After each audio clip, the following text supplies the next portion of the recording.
pas envie de Parfait. vous parler forcément de l'affiche de Première Ligue qui a eu lieu cette fin de semaine entre Manchester City et Liverpool. Donc, à la fois, parler du match, mais aussi vous amener un peu sur sa signification, où c'est une affiche qui peut-être est devenue le nouveau Classico. Et j'aimerais vous entendre sur ces réflexions qui se sont un peu dites et ont circulé cette fin de semaine. Et pour commencer un peu à planter le décor entre les deux équipes depuis 2018-2019. Voici le nombre de points en Première Ligue pour les deux équipes. 339 à 338. On est quand même sur une rivalité sportive qui est assez de haut niveau et assez équilibré malgré peut-être, justement ça c'est encore une discussion qu'on va avoir, hein, est-ce que c'est équilibré ou pas, malgré les différences dans l'armoire à trophées. Donc tout d'abord, est-ce que vous avez vu le match? Qu'est-ce que vous avez pensé? Et petit à petit vous amènerai peut-être d'autres éléments pour notre petit topo. Première Ligue. Écoute, oui, j'ai vu le match. Et je pense ce qui frappe vraiment, c'est l'aspect, l'intensité et la technique à la fois. Parce que des matchs intenses, je pense que tu peux regarder un Everton-Newcastle, puis ça va être intense. Mais je pense qu'il n'y aura pas autant de niveau technique comme il y a dans ce match. Il y avait tellement peu de déchets dans ce match, en fait. C'est ça qui est impressionnant, c'est qu'ils font tout à une vitesse grand V, puis tout est réussi. Les transversales, personne rate son contrôle. Il y avait tout, en fait. Donc, je pense que c'est ça que je trouvais qui est impressionnant, c'est la vitesse d'exécution et la technique des 22 acteurs sur le terrain, en fait, qui était c'est phénoménal, quoi, comme dirait David. Mais dans le fond, tu as raison, la technique des gars sont tellement à un autre niveau à toutes les positions qui fait en sorte que ça devient vraiment un jeu tactique sur le positionnement. Ouais, vraiment. Par exemple, le but de Gabriel Jesus, je lisais quelques jours avant, il y avait quand même un débat sur l'absence ou le peu d'utilisation d'Alexander Arnold en équipe anglaise. Puis quand tu vois ce deuxième but-là, j'avais ces conversations-là en tête, puis dire, mais oui, le fait d'avoir ce genre de latéral moderne qu'on aime, puis que c'est la grande mode parce que c'est des gars offensifs, ça vient aussi avec son lot de négatifs. Là. Il n'y a pas cette conscience, là, j'ai le mot juste anglais, awareness, défensif, parce que dès qu'il y a le dégagement du corner, il ne se préoccupe pas. Ce n'est pas son premier réflexe. Donc, Gabriel Jesus en profite. Et de l'autre côté, tu as João Cancelo qui, lui aussi, son premier réflexe est offensif. C'est un milieu de formation. Dès qu'il reçoit la balle, c'est boum, la balle qu'il envoie, là, elle est parfaite. Fait que les gars sont tellement bons techniquement que les coachs sont obligés de jouer beaucoup, beaucoup de tactiques, faire reculer, par exemple, Bernardo Silva, qui était proche de ses défenseurs centraux, pour jouer des longs ballons. Puis, tu sais, City est reconnu pour des petits ballons. Mais, c'est comme si Liverpool il se faisait un petit peu avoir par le fait qu'en face, il se disait OK, il faut jouer d'une façon différente. Puis Liverpool aussi essaie de jouer aussi un peu plus de possession. C'est pas leur style. C'est vraiment une bataille tactique. Là. C'est le genre de match profiter des faiblesses de l'autre, mais avec ton aptitude, tes capacités techniques, c'est pour ça que ça a donné visuellement quelque chose de tellement agréable parce qu'on connaît les faiblesses des deux équipes, mais de voir en fait, parce qu'il faut techniquement être fort justement pour mettre le ballon rapidement derrière Trent Alexander-Arnold quand il monte. Il faut que Gabriel Jesus, en une touche de balle, il la finisse. Même chose pour Cancelo. C'est la contre-attaque de faire la bonne passe parce que tu sais que De Bruyne est monté, Rodri, il est là, faire la bonne passe entre Rodri et Laporte et Stones. Alors, j'ai les commentaires des deux coachs qui sont quand même les deux hommes forts aussi de cette rivalité sportive. Donc, c'était un match fantastique que les deux équipes ont cherché à gagner. Liverpool était un pur bonheur à regarder jouer, donc a reconnu Pep Guardiola, qui a quand même regretté le manque de réalisme de son équipe. J'ai le sentiment qu'on a manqué une occasion, mais rien n'est fini, faisant sûrement référence à celle de Mahrez en fin de match. Et du côté de Klopp, on parle, c'était deux poids lourds face à face. Non, mais si Matip n'aime pas là, c'est un but. Mais rentrer, Nilton reste dans ton monde bisounours là. Mais c'est vrai qu'elle est J'ai juste fait déviée. un signe. Mais je crois qu'elle rentrait pas quand même. Mais elle est déviée. Je pense Alisson l'arrête, mais elle a été déviée. Elle est déviée. On voit comment C'est il est vrai. sensible. Juste faire un petit signe, puis c'est là. Excuse-moi, c'est. Non, c'est correct. Chacun ses agendas. Hein, alors, comme Nilton, Oui, directement, clairement. il a dit, Oh, il a dit non. attends, c'est un match avec toutes les positions sont importantes, dont celle particulièrement de latéral gauche, parce que genre, qui fait toute la différence dans le jeu de Non, City. c'est pas ça que j'ai dit. Il en a parlé et il l'a dit avec l'accent en plus. Il a dit Joao Cancelo. Joao Cancelo. Bernardo. Tout part de là. Hein. Tout est là. T'as pas tort. C'était 2 poids lourds face à face, et quand vous baissez la garde une seconde, vous prenez une droite en plein visage, a indiqué le technicien allemand. Bien dit. Il reste 7 matchs, il faudra gagner à chaque fois ou bien ce sera fini. Donc c'est vrai que je suis d'accord avec Red sur le fait que ces deux équipes qui, bon, l'intensité très bien, la technique, mais ce qui était intéressant aussi, c'était que ils ont des faiblesses, mais c'est pas toutes les équipes qui sont armées pour exploiter ces faiblesses. On l'a vu par exemple avec le fait que Atletico a été capable de verrouiller. Mais à quel prix? Au prix de sacrifier offensivement des Joao Félix et des Griezmann. Maintenant, tu as eu l'option Liverpool qui est peut-être défensivement va être plus friable, mais offensivement est capable de faire mal. Et c'était assez fascinant de voir ça. Au niveau justement de ces fameux... latéraux modernes, c'est un peu galvaudé parce que nous, dès le début 2000, on parlait de latéral moderne avec des Roberto Carlos ou même avant un peu avec des Cafu et autres, mais quand même, Trent Alexander-Arnold est à 17 passes décisives. Non, mais juste pour comme replacer là. Puis c'est pas que des coups francs, hein. C'est ça qu'il faut dire aussi. C'est pas un corner ou des. Pas les deuxièmes passes MLS? Non. Moi, je peux avoir une série Netflix juste sur ses passes, parce que Dornan, il fait des passes, il fait de ses sens. Je dis, mais c'est fascinant. C'est incroyable. Son apport offensif est impressionnant. Et non négligeable. Non, vraiment. Non négligeable. C'est de la folie ce qu'il fait, c'est incroyable. C'est souvent genre quand tu sais, il sait pas défendre, mais il sait vraiment bien attaquer. Même quand on dit c'est pas défendre par rapport à qui? Il défend. Je pense qu'il défend assez bien pour être titulaire dans un pro. Non, en toute honnêteté, sauf je peux te dire, puis le dernier match il y a 2 matchs en coupe et en championnat. Liverpool a joué contre Arsenal. C'est là quand Sidi dit il faut avoir les forces pour exploiter les faiblesses de l'autre équipe. Martinelli, il lui a fait l'amour à Trent. Il passait un quart d'heure dégueulasse. Même un 30 minutes. Mais tu vois, il n'y a pas ce qu'il y a derrière. Fait qu'au final, il a repris le dessus. Puis Liverpool a gagné 3-0. Puis c'est correct. Genre, c'est juste pour t'expliquer. That's his life, il faut... Non, mais c'est très difficile. Puis c'est fou ce qu'il dit, Nilton. C'est trop vrai. Un Kyle Walker, par exemple, défensivement, ça n'a rien à voir. Là. Ça n'a rien à voir. Oui, il n'apporte pas la même chose offensivement, même s'il apporte beaucoup offensivement. Mais ça n'a rien à voir défensivement. Là. C'est un ailier. Puis Southgate a essayé de le faire jouer limite 10.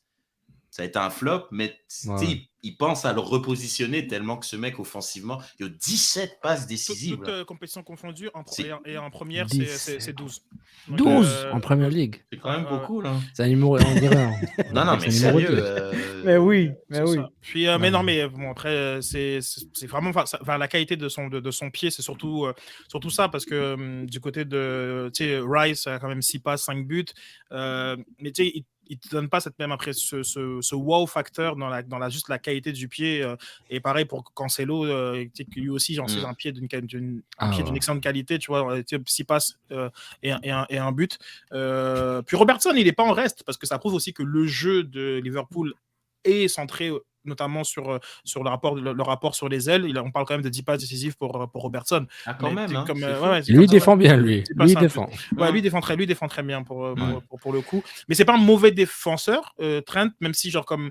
Tu sais, il a été un peu. Allez, je te dirais. Le terme, c'est un peu tricheur sur cette action-là.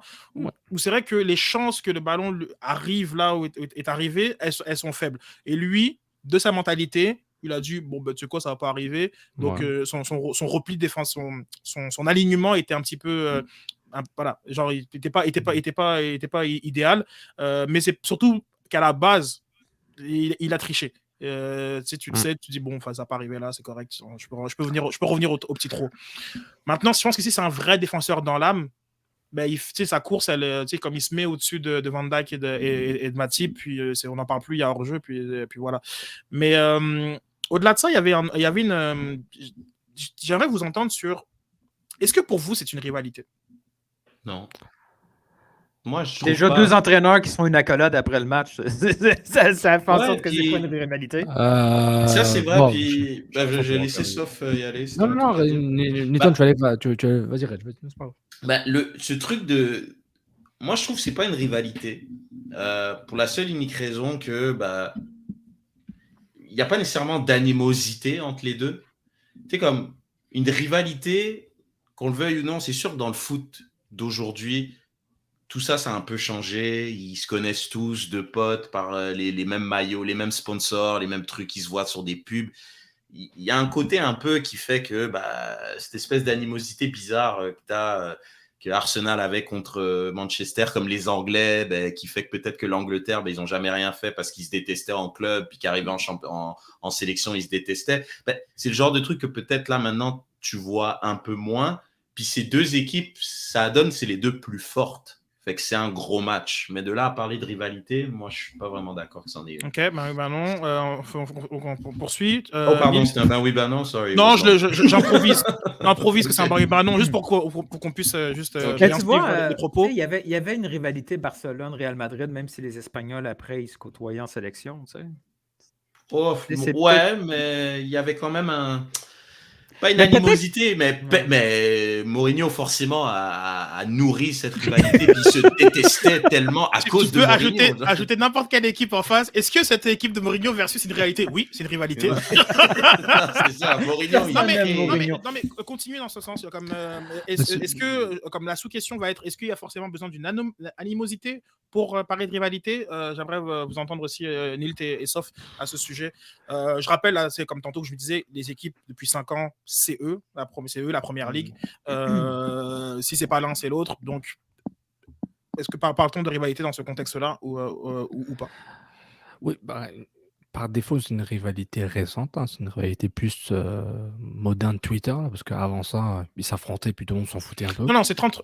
Ok, genre, parce que je pense. Vas-y, je vais finir. C'est ça mon point. C'est une rivalité, c'est historique. PSG, Clermont, il y a une histoire de 100 ans, c'est bien, mais on s'en fout. City-Liverpool, c'est une rivalité, une certaine histoire, mais je pense que c'est autour des années 2000. Je pense quand City bat Liverpool pour le titre en 2012-2013, là, ça commence à renaître un peu, mais c'est plus une rivalité moderne des années 2000-2010. Là. Avant ça, genre quand j'ai raté le Liverpool, la Premier League à ses débuts, je me rappelle, Man City n'était même pas en Premier League pendant très longtemps, donc c'est peut-être une rivalité de la Ligue anglaise. En Premier League, ce n'est pas vraiment une rivalité à mon avis, mais depuis 2010, c'est une rivalité de deux grands géants. City qui était plus grand que Liverpool, qui a gagné plus de titres que Liverpool à partir de 2010. C'est une rivalité parce qu'ils s'affrontent, c'est Godzilla contre King Kong. Tu t'affrontes, puis à un moment, tu es sur le même territoire. Mais c'est historique parce qu'ils sont là, quoi. Mais Godzilla contre King Kong. T'as tout le temps un bon... C'est beau, tes images sont belles. Excuse-moi, sauf comme j'allais te couper, et c'était pas mon point, mais quand tu as dit rivalité Twitter, je vais juste quand même... J'ai parlé de 300 Twitter, pardon. Non, mais ok, mais d'accord, autant de Twitter, parce que rivalité de Twitter, ça faisait un petit peu, tu sais, parfois il y en a qui ils emploient ce type d'expression pour dire comme si ça n'existait pas, et donc d'une part, sportivement, on parle vraiment, ils sont 1-2 ou 1-3 à chaque fois. Ça, c'était comme il y a comme cette base-là. Et surtout, moi, je vous parle vraiment sur les 5 dernières années. Pour ceux qui prennent le podcast en cours, ça, bon, je suis au courant. Liverpool, Everton, Liverpool, Manchester United, etc. Donc, comme ça va, c'est pas un souci. Mais est-ce que sur ces 5 dernières années, est-ce que vous les considérez un peu comme on pourrait parler un peu d'Arsenal et de United, qui historiquement ne sont pas des rivaux, mais il y a une période dans laquelle... Sauf que quand on compare cette période-là, moi, je trouve... C'est pour ça je reviens à ta sous-question. Sur l'animosité, ouais. Malheureusement, t'es comme un peu obligé. Comme ils se détestaient, genre. Comme Man U et comme... En fait, Arsenal est arrivé dans une période où Man U dominait le foot anglais de la tête et des épaules. Genre, quand tu regardes un peu le docu sur Arsène Wenger qui est sorti, qui s'appelle Invincible, il t'explique quand il arrive, comme Ferguson, il dirige le foot anglais, il dirige la FA, il dirige tout. Et il y a genre un Français qui débarque, qui dit tu vas pas manger des fish and chips et des bières après les matchs. Il a révolutionné le foot. Puis il arrivait avec ses méthodes, puis ça comme fait qu'ils se détestaient, alors que City et Liverpool, c'est les deux meilleures équipes du pays, c'est les deux meilleures équipes d'Europe probablement. Mais je sens pas qu'il y a comme vraiment une animosité entre les deux qui fait que ça crée une rivalité. Je vais vous amener un autre élément supplémentaire qui va dans ton sens, Red, pas de problème. Mais est-ce que dans 10 ans, 20, est-ce qu'on va regarder cette période-là en se disant comme c'était une rivalité? Je veux dire, sportivement, c'est de la même manière qu'il y a eu justement pour notre génération, on va pas faire trop les anciens là, mais qu'il y a eu ce Manchester Arsenal, il y a eu genre comme ce Manchester Chelsea, et ensuite là on est rentré genre comme tranquillement dans le Liverpool Manchester. Donc est-ce que on va le voir comme ça maintenant l'autre Manchester pardon, est-ce qu'on va le voir comme ça dans 10 ans, ou on va se dire ah non regardez il se faisait des câlins à la fin des matchs, et puis un autre élément que je vous ai amené sur le fait que tout le monde se demandait qu'est-ce qui se passait entre Kevin De Bruyne et Van Dijk. Et puis pour ceux qui ne savent pas, et ça va vraiment dans le sens de Reg, je te montre ça, sauf après je te laisse enchaîner. C'est que en fait tout le monde se dit mais pourquoi ils se parlent, etc. Et donc De Bruyne a dit mais en fait nos enfants vont dans la même école en fait, tout simplement. Donc en fait on se voit super souvent. Donc I know Virgil, me and Virgil see each other a lot. Children go to the same school and they like to play together. So it went, ça c'est juste un friendly chat comme et c'est vrai que là, juste un petit rappel, il y a entre Liverpool et Manchester, c'est 1 heure de route en voiture. Donc pour les gens historiques, géographiquement, c'est la même région. Là. C'est comme, puis des écoles qui ont des enfants de footballeurs, ils doivent avoir 50 000. Sur tout ça, ouais. Ils vont faire quelques heures, quelques minutes de plus pour être sûr que c'est une école où c'est safe. Et c'est vrai que de voir, les deux meilleurs joueurs des deux équipes, genre comme on sait qu'il y a des 1A, 1B, 1C dans chacune des équipes, très bien, parler comme ça. En tout cas, les deux capitaines, donc, comme à la fin du match. Puis là, tu t'imagines, tu te dis, ok, qui était capitaine à l'époque d'Arsenal United? Oh, est-ce que Vieira et Keane, ils se tilaient pas comme ça. Ça a pris des gros chèques de Netflix pour les mettre dans une même pièce. C'est clair. Donc, je sais pas.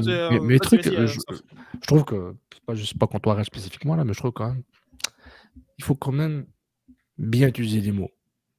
Quand les gens disent que c'est pas une rivalité, c'est tout simplement une concurrence entre Nathan et moi, entre Sid et Julien, whatever, pour un même avantage, un même succès. Qu'est-ce qu'ils veulent les deux clubs? Ils veulent le titre, c'est une rivalité, point barre. Maintenant, si on dit que c'est pas une rivalité comme United-Arsenal, oui, il n'y a pas d'animosité. Il faut oublier, les temps changent, les personnes changent, les générations changent, les mentalités changent. Donc, c'est fini ces histoires où genre, on se rentre dedans parce qu'on est des clubs différents. C'est fini. Mais quand il y a Dalglish, puis probablement les anciens de City vont se dire mais ça, je le ferai jamais. Oui, mais le foot a changé, puis les personnes ont changé. En fait, le foot n'a pas changé, les personnes ont changé. Il n'y a plus cette animosité, agressivité. Ça dépend dans quel pays. Oui. Parce que la Premier League, c'est assez corpo, puis ça devient une rivalité uniquement sportive. Mais tu sais, quand tu sors un peu, même en Italie, il y a un peu plus de rivalité. Tu as raison. En fait, on va dire la vérité. Tout ce qui n'est pas... Les anglo-saxons, c'est plus ou moins correct. Je ne veux pas parler de Rangers Celtic, là. Ça, c'est la géopolitique religieuse très intense. Mais oui, tout ce qui est latin, en dehors du Royaume-Uni, c'est assez complexe. Ça, c'est vrai. Mais c'est juste qu'entre eux, je pense qu'ils sont tellement à haut niveau qu'ils disent moi je veux juste gagner puis je passe à autre chose. Maintenant c'est vrai, Red, c'est pas une rivalité comme les autres parce que c'est un peu plus soft entre guillemets par rapport à ce qu'on est habitué comme rivalité, clash physique, on se rentre dedans. Donc moi j'ai envie de te dire, sauf il y a un côté quand même, parce que là tu enlèves le côté anglo-saxon, il y a aussi un côté, je peux te dire que comment je pourrais te mettre ça, je suis en train de penser à un mec qui est issu de la formation de Tottenham, mais ça ne me vient pas. Admettons Harry Kane. Harry Kane, s'il avait le même âge que Smith Rowe et Saka, c'est des mecs qu'ils ont joué contre depuis les équipes de jeunes. Puis tu grandis dans un environnement que you hate Tottenham. Après, un Kevin De Bruyne qui a grandi genre à Genk ou à Bruxelles ou peu importe, qui débarque, oui, on va lui enseigner, tu dois détester United, puis je pense que City, après ma culture s'arrête là, je ne sais pas s'il y a d'autres rivalités, mais tu vois ce que je veux dire, c'est dans ce sens-là. Fait qu'au final, Liverpool, pour un mec comme De Bruyne, qui est le meilleur joueur de City, ça reste l'autre grosse équipe qui doit battre. Puis c'est pas faux ce qu'il dit David. C'est vrai que là, ils vont se rencontrer en Cup. Il y a moyen qu'ils se rencontrent en Champions. Fait que là, il va avoir comme plusieurs matchs peut-être qui peuvent s'aligner. Puis là, peut-être qu'on peut se retrouver vers quelque chose. Mais pour répondre à la question de Sid, oui, dans quelques années, on pourra dire c'était quand même une rivalité. Comme c'était les deux plus grosses équipes du pays. Puis elles étaient fortes.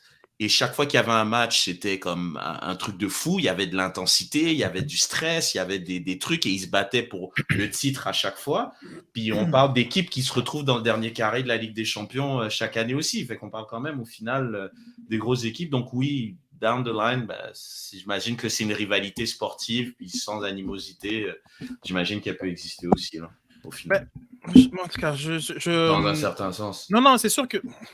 C'est sûr que factuellement, je veux dire, comme par rapport au niveau de ce que les équipes ont proposé ces 5 dernières années, c'est une rivalité sportive. Maintenant, je crois, et je pense que David a raison, il manque quelque chose. Et il manque un incident, il manque ces événements qui vont nous chercher un point d'émotion. Moi, je ne regarderais pas forcément, je veux dire, il y a eu un petit quelque chose qui était pas mal, qui était sur la course complètement folle quand les deux équipes finissent à 90 points. Et il y avait quelque chose d'intéressant. Mais j'ai l'impression qu'il manque d'émotion, finalement. Ça fait pas un bon film, mine de rien. Au-delà, on est d'accord que c'est du peak football. J'ai beaucoup aimé l'expression d'un autre qui nous a dit ça. Pas de problème. David, pas de problème. Et ça, c'est évident. Mais ça fait pas un bon film pour l'instant. Parce que il va... pour le bien des deux équipes, il faudrait qu'ils se rencontrent en demi-finale. Je pense même pas qu'ils sont dans le même tableau d'ailleurs. Donc ils ne peuvent même pas se rencontrer. Peut-être serait une finale. Mais il faudrait qu'il y ait ces choses-là en fait. Parce que par exemple, j'ai vraiment la forte impression que même tu aurais mis Chelsea. Je prends une équipe neutre parce que United est lié à ces deux équipes. Mais tu aurais mis Chelsea dans la même position, même par rapport au caractère des joueurs, que ce côté genre comme animosité serait ressorti. Même dans un football aujourd'hui qui est plus aseptisé, plus corpo, etc.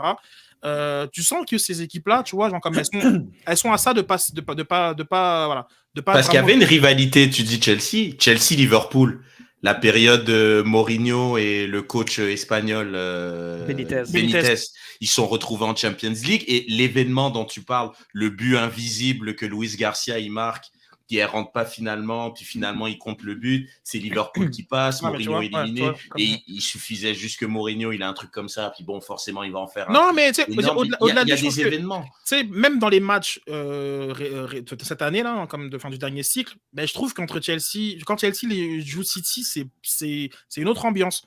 Là, c'était vraiment, il y avait, je veux dire, c'est trop feutré limite. Comme Fabinho fait un tac qui doit prendre rouge. Qui doit prendre rouge. Mais il prend pas rouge. Et je comprends pourquoi il prend pas rouge. Dans ce match-là, il n'y avait pas de rouge à donner, en fait. Ouais, je vois ce que tu veux dire. C'est genre comme il a fait le tac, il a fait. Oh. J'avoue, on joue au foot, les gars, j'ai déconné. On est en train de jouer au foot et j'ai fait un tac. Wow, j'ai l'impression qu'on était au 5. Ça va. Tu sais, même quand on joue entre nous au 5, quand tu fais une faute qui fait mal à la personne, tu sors avec la personne. Ok, je vais l'accompagner pour je vais chercher la glace. Je vais l'accompagner pour de l'eau. Ok, je vais chercher la glace. Je suis désolé. Donc, je sais pas trop, genre comme sur ça, mais en tout cas, peut-être que c'est. Et je demande pas des bagarres. Mais il y a un autre truc. J'ai écouté un podcast d'Arsenal. Tu vois ce que je veux dire, Nilt? Moi, rivalité, il faut que tu aies un sentiment que c'est ton ennemi à abattre. Tu sais, je veux dire, ils avaient même pas ils me donnaient même pas l'impression de se battre pour la première position. C'était comme un showdown. All-Star, en fait. C'était un showdown. C'est comme, hey, cool, on a fini 2-2. Tu sais, tout le monde s'en va à la maison, tout le monde va être content. Non, je veux pas. Je veux pas qu'ils se donnent des claques, les coachs. Mais la réaction de Pep à la fin, C'est quoi ça? C'est la Premier League. Ouais, Le Ouais, gars, puis c'était même cool. De Bruyne, hein. Yes. De Bruyne, c'est un mec qui déteste perdre, ok? Puis là, ils avaient une chance quand même. S'ils gagnaient, ils passaient quoi? À 5 ou 6 points, je sais pas. Ouais. Il y avait quand même un sacré gap. Ouais, Si il tu finit à gagnes un ce point. Ouais, il y a match-là, 4 points. puis il est à la fin en train de parler avec Virgil parce que leurs enfants vont à la garderie ensemble. What is this? Like, it doesn't make sense, by the way. Non, genre. Moi, je c'est trouvais ça vraiment quand même- weird. Tu sais, Mm. c'est sûr que tu sais, les mais rivalités, gars, peut-être que moi, sérieux. mes rivalités sont exagérées, mais quand je pense au match Canada-Mexique, Canada-États-Unis, tu sais, il y avait un objectif précis. Là. Puis on les voyait, là, quand il y en a un qui se faisait ramasser, il y avait un attroupement. Là, Ouais, non, je suis je veux d'accord avec dire, toi. Mais c'est vrai ce que tu dis sur Chelsea.